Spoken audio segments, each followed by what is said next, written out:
ఈరోజు దేవుని వాగ్దానము.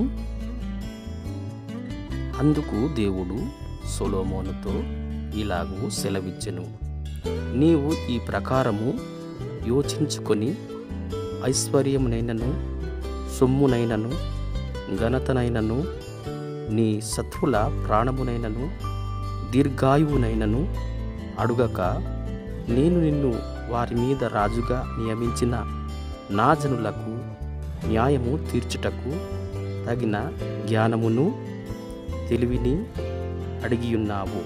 కాబట్టి జ్ఞానమును తెలివియు నీకియ్యబడును.